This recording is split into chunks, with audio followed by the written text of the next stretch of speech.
Welcome to the Climate Illuminated website.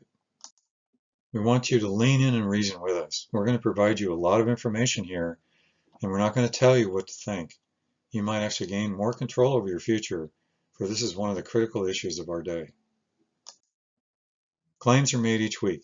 So-called experts make many statements. Worse than we thought, could be, might be, etc. Generally speaking, these are people lining up for another grant or a PAL review, not a peer review, acceptance of an article.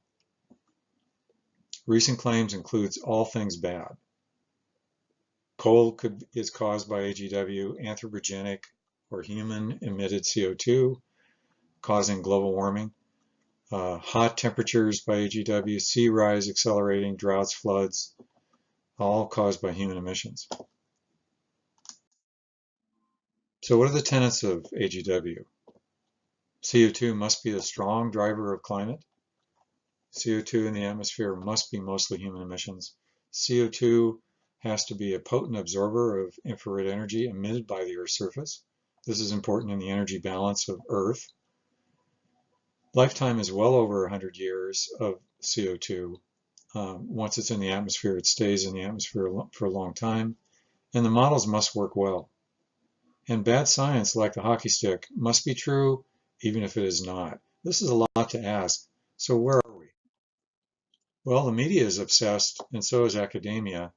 The press promotes AGW, not good science. Major outlets see this as a mission.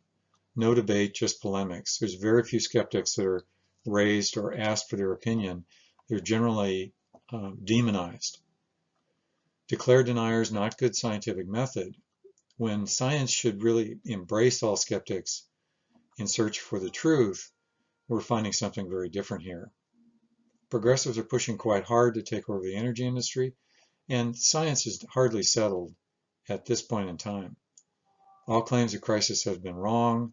Alarmists demand adherence to the dogma, and this is done with religious fervor. So what are the red flags for AGW crisis? Well, the IPCC models simply don't work. They overpredict the rise in temperature. CO2 is assumed to drive climate change, but that is not true, as you will see.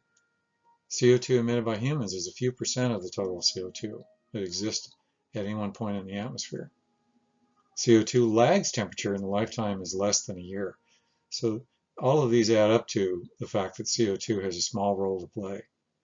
Heating in the atmosphere by CO2 absorbing IR is indeed also small. But that doesn't stop the movies from promoting crisis weather and blaming humans even when that's false. So would you blindly take expert advice if an investment was too good to be true? If the future economy was at risk? If the future meant a world government in control of all countries? Well, shouldn't we do something? People ask me all the time. Shouldn't we do something anyway, like the Paris Agreement? Read this section and then you decide. So lean in and decide for yourself. For your future and other generations might very well depend on it.